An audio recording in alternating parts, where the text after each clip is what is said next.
Well, good morning. It's Friday, and I'm here. I'm just at this moment being content with what I can get up. Whatever that is, however that is, how fast it is, I'm just going to be content. That's kind of where I'm wishing to stay. Now, if we're going to talk about anything, I guess contentment is a good thing. Doesn't mean I'm complacent. It doesn't mean don't wish to change. I just wish to be okay while I change. That's a big thought, isn't it? To just be. Yeah. I have this little amp called Finch, and it helps me understand things and show things and uh, get my ADLs done, as they call it. And my friend shows up, says hello. And that's all life, isn't it?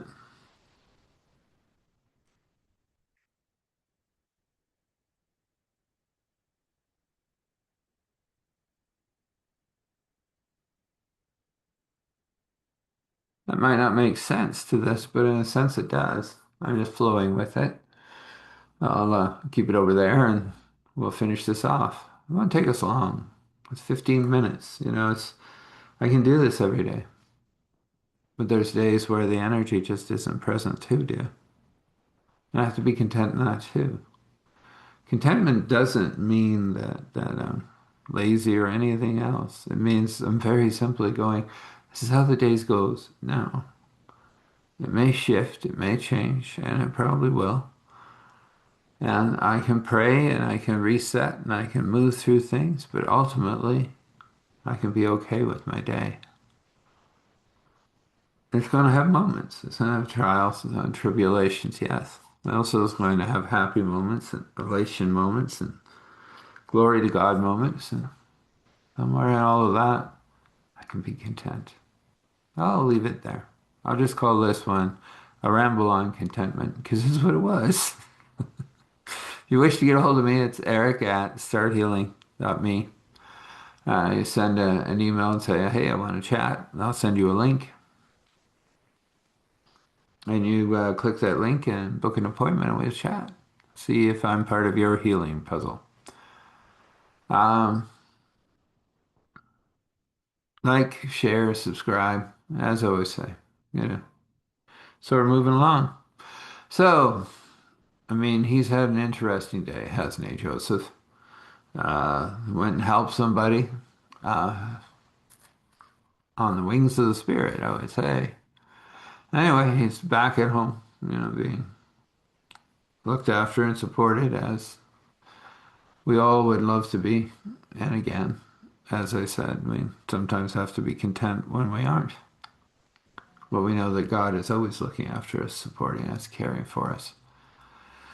And so, you know, they're coming out of the hot springs and they're clean and they're feeling good and they're chatting and they're yagging and very interesting SUV pulls into the yard. Hello? Well, visitors, apparently. Joseph chuckles at his wifey and goes, yeah, we can call them that. And, these things happen, right? Yeah, people love to be in control. That's what they do. And when they don't have that control, they really lose their peanuts.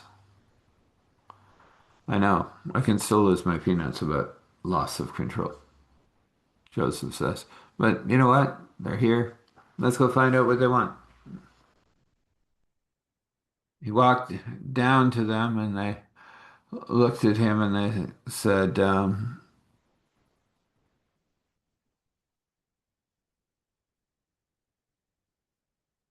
we're coming to check in. Oh, yeah, I understood that.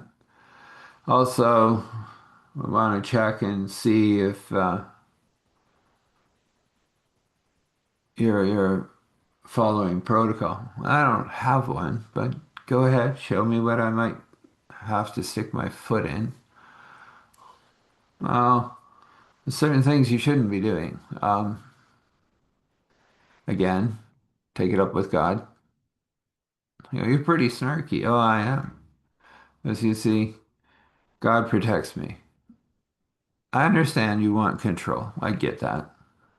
And I'll color in the lines if I can. If God says color outside them, I will. It's great chat. Why don't you mosey on now? They weren't used to that. They kind of looked at him and said, well, here's the book. And they threw it at him and he caught it.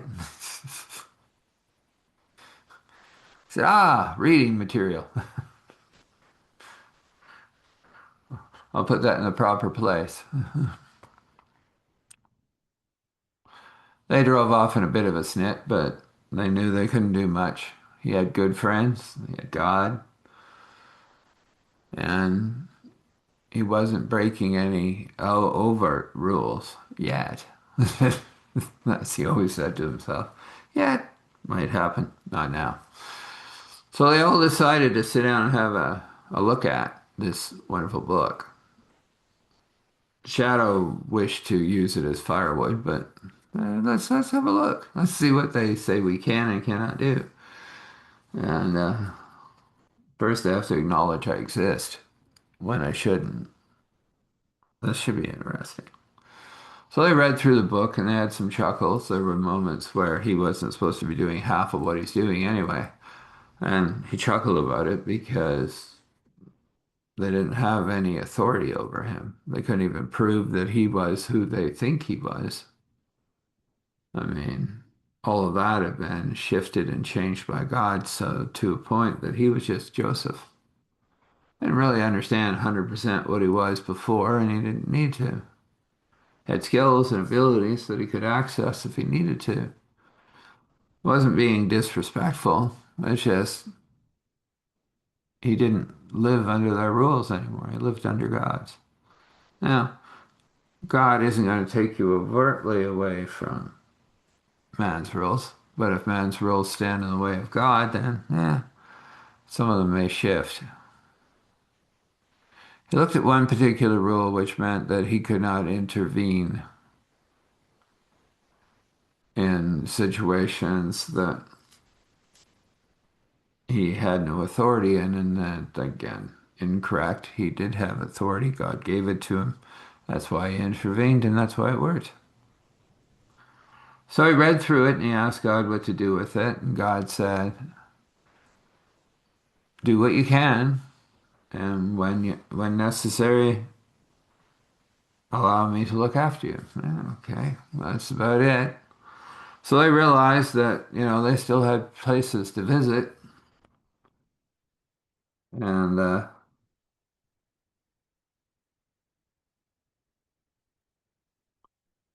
he left a note on the door that he was off again. He'd be out there somewhere. His phone worked. And he was honoring as much as he could honor. That was it. Off they went.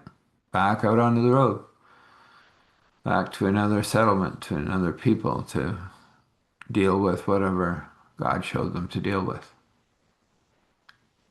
It wasn't disrespectful. He would follow all the lines he could. There were certain things that they would ask him not to do that, of course, he would do because those were who he was. And again, he wasn't breaking any rules because he really didn't exist anymore as that person that they thought they controlled. And so as he drove, he went up past the beaver and kept going and eventually crossed that other, well, town, I would say. Now he goes, it looks like it's growing. And yeah, they waved, he beeped, and off he went. He got up a little farther. There was this logging road. It didn't look too healthy, but it was there. As he turned it, there was a deer stumbling out. It had been in a bad fight. It wasn't going to last but more minutes, and it was in a lot of pain. So Joseph stopped and ushered it into its rest, and spent the next couple hours breaking it down, putting it all in the truck, and actually came up with a nice hide that he'd be able to give to the next town, which wasn't that far away, apparently. Rode up that thing and he ran into a town that half burned down on one side. I don't look good. And rat shackled. Ooh, a lot of work here, said to the girls. And Shadow goes, yeah, but that's what we do, isn't it? Yep. And we find the people to help. So I drove in and they were happy to see him, at least the ones that had been praying for him. The ones causing the problem, well, they just looked at him as a problem, but he looked at them and he said, well, figure it out. We will. God will have his will in this matter. And I said, well, our hunting's going horrible. We haven't had good food for a long time. And he said, I'll worry about that. And rolled out a couple of chests of meat and he said, let's have a barbecue, potlatch, whatever you want to call it. Let's go for it. So they had some food and some other supplies that they had put on, like potatoes and things, and had a good meal. The guy that kind of ran the place said, I've been praying for you for a while, but I don't know what you're going to do. I mean, as you can see, we're half burned down, the other half is ramshackled. Nothing is good, nothing keeps out the weather. Maybe we should just move on, or maybe you shouldn't, Joseph said. Maybe you're holding ground for something bigger than you know. Well, it could be. So his first challenge came from a guy that had burned down half of the village. I control this village. I can keep them alive or I can kill them. Oh, I wouldn't be speaking to a person, would I? How about I bind you and just sit you down for a while and we'll have a chit chat later? And this great big burly man that had scared the heck out of everyone forever sat down. Jesus was present, not Joseph. Joseph was just hanging out. But the authority of Christ was present, and the thing inside that man knew that. Everyone stared. Huh? Well, yeah, that's what Christ does. That's the power and authority of Christ. Yeah, you don't go looking for a fight, but if one comes, well, this is how you deal with it. So you just sit there for a while and have a nice bunch of this meat and taters, and oh, there's some carrots. Go ahead and eat. Obediently, the man ate. And a little while later, Joseph walked over with Shadow, and Shadow said, can I? Yeah, you can. Shadow says, you want to keep being like this? Well, that's what I know, and this is what I am. You sure? And she goes, I bind that thing in you, and I just ask it to go into the corner in Jesus' name. Now, how do you feel? Well, I'm all powerless now. I don't like that. I like to have the power. Are you really having power? I mean, you burned down half a village, you scared everybody. That ain't power. Well, that's what I like. And that's how I wish to be. Oh, all right. So it isn't the demon, it's you. And you're deciding to be this way. Well, that's fine. That's your truck over there, right? Yep. Go get it. Get going. And don't bug anybody anymore. In fact, for the next year, you can't. God wishes to have some chinwag time with you.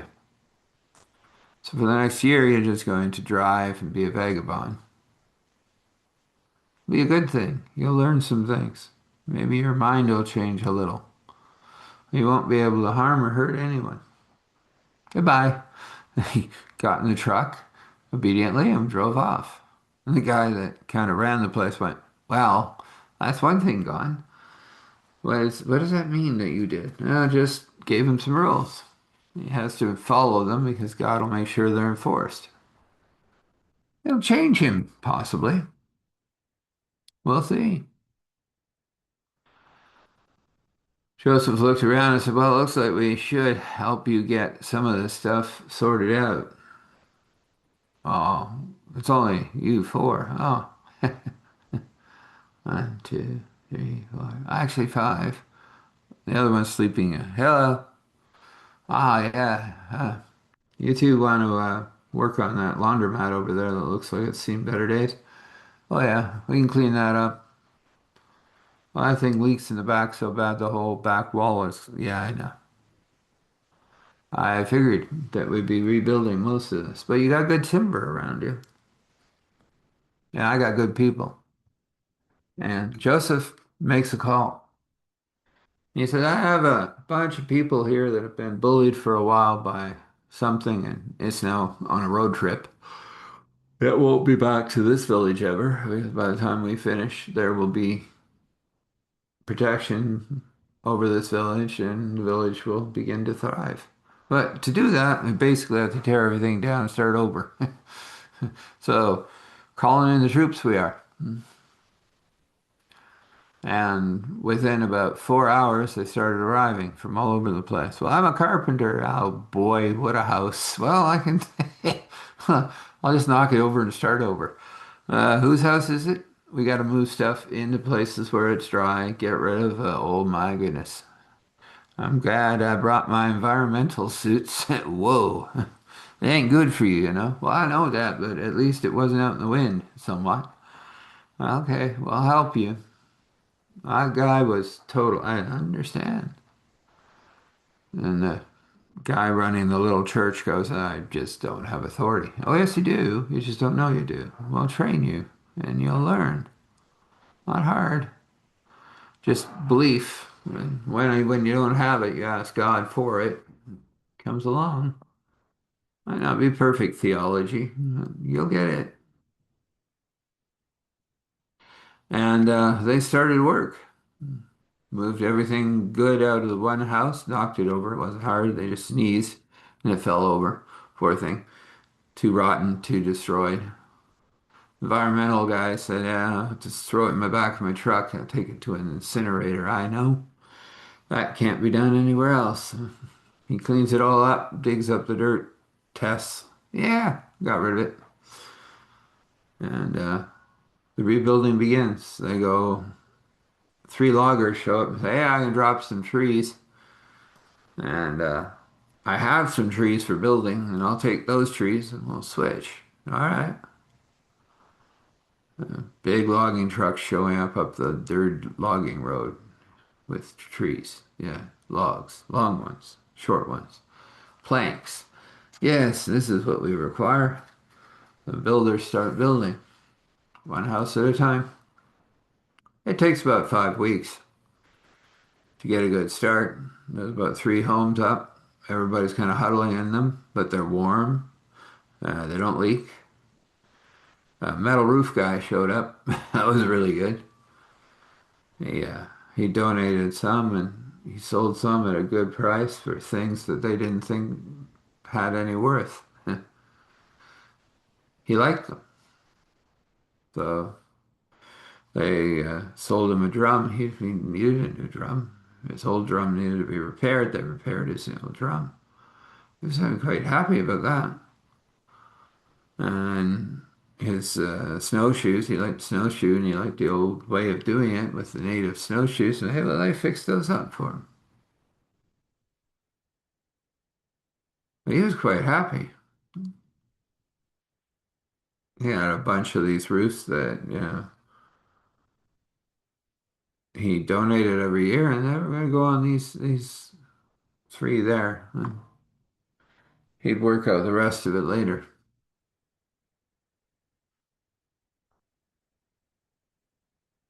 He saw some things that he liked and crafts and stuff, and he knew some places to sell them. He could work with that. His wife would really like that, come out and learn some of these things. It would be great. So they were overjoyed, and they had three houses that, well, were in the process of going up. When they did, they would have metal roofs that didn't leak. That was awesome. They had the one house up in a matter of hours because when you have 20 or 30 people working on something, it happens. Inside, it'd take a bit longer, but the weather was kept on the outside. That was what mattered. Window guy came along, and of course, he was holding a bunch of windows that had been ordered and then canceled, and no right place to put them. So I sold them at cost. And one lady in the background, well, she came forward and she goes, I don't got much, maybe about 50 grand sitting in a bank. My car hasn't moved for 2 years, but I use this. And she pulled out a weird looking briefcase and plopped it down and said, I check in on my money, so it's still there, and I'm willing to donate it all because this town has been good to me, looked after me, cared for me, kept that bully away from me. I knitted them hats and coats and did what I could. Yes, coats. They were all walking around. Uh, this was a bit too warm for them, but they showed them and they kept them in places where they didn't get wet. They were decent coats. Oh, the roof guy goes, oh, my wife's gonna really like all of you. 50,000, that will cover any of the roofing materials and window materials. Window guy goes. And I like some of those coats too. Those look nice and warm. Toques look great. So community was for me. And an older fellow who comes out and goes, well, while everybody was being messed with, I kept feeding everyone from my cave gardens. See, I'm up against that thing there. He's burned my house down so many times I gave up. I live in the cave now. Totally fine. Look and whoa, where'd you get that door? Oh, I found it in an old facility back there. It's all busted up. They busted up real good before they left, but the door's there. Myself and four or five others that thought it was completely crazy to lock that into my cave. Now that man could knock all he likes. Says you have to build a strong house. You have to build on the rock. I built on Christ. I fine. He opens that door and he says, yeah, I got veggies all the way back there. See? Oh, yeah. I don't have some seeds though. I have a little greenhouse, but not much there. No tomatoes. Shadow goes, I get you some. Foop. She's back in a minute. Yeah, you can take these and cut a couple of slices and get the seeds out. You know how to plant them. Well, I'm good with that. Yeah. Cucumbers, got those too. Oh my. Lettuce. That's a thing that I haven't seen in a long time. Well, I got both. She runs back again. She goes, got some seeds here for some iceberg and well, seeds here for some red leaf lettuce. Oh, okay. Wow.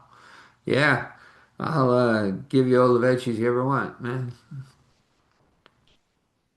Both window guy and the roof guy was like, veggies? Yeah. Wow, those are so expensive around here. Yeah, I know. But these are for you. I mean, you're putting roofs on and you're helping and you're doing it at cost. I know that you have to buy stuff. He goes, well, about that. He said, he said, I have a proposal. I have a crate sitting at a port. It's mine, paid for, long time ago. Um, but nobody could move it, so other things were done, and it was never unloaded because nobody had any way of moving that much material. That moment, somebody swinging a hammer goes, "Oh, you need a Hercules." Yeah, I got one of those. You do? Yeah.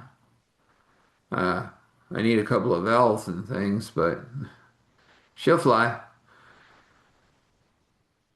Joseph says, "I'll take a look." Oh, he goes, "I'll have to take you back to the place that's just back of here." He said, "But I'm glad this village getting fixed up." He said, "Maybe we can get a corner store going." And at that moment, out in the highway, here's clunk. Uh-oh, something happened. They rumble down the road, and this guy, this merchant, kind of takes products places to independent groceries. He's never had one up there because they just, well, he never even saw it until like, yeah, what just happened? Joseph takes the big truck and goes down. I'm going to see if I help that guy. We'll keep working here. And so we're going to leave it there. I know you want to know what's happening. You can see what's happening, right? It's called community. That's what God's talking about here. But let's have a blessing. We have a blessing of joy and peace and wonder. Let's leave it that way. And whatever that brush wishes to paint you, giving you ideas, insights, imagination, God really wishes for you to prosper. So according to his will and wish, according to your will and wish, this can be. So we come before you, Father, Spirit, Son, and we ask you to do what you do. Take this story and weave it in, however, whatever way you wish to do it.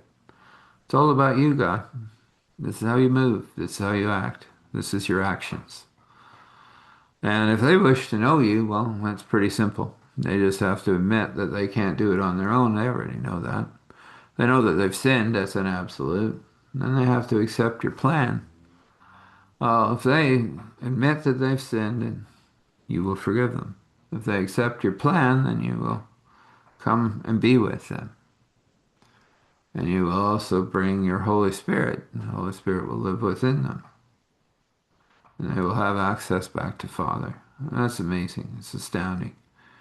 Maybe a little simple, but truth. And when they get to that point, they can always tell someone, and they will.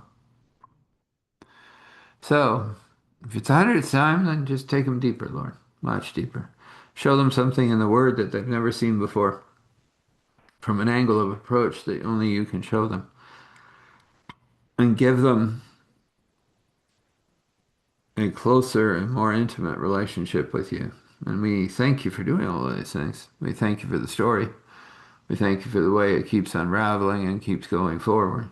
Yes, there's bits and pieces that are human in it, but then the human parts is what makes the story function as what you mean it to be. Lessons and learnings, so that we can walk better before you. We ask for grace and mercy and courage and strength as we go, and we say, thankful, grateful, gratitude, thankful, grateful, gratitude, thankful, grateful, gratitude. Standing in awe and honor, respect, allowing all glory to flow. Father, Spirit, Son, this is, and so this is. So when you walk, walk. When you rest, rest. All in the light of God.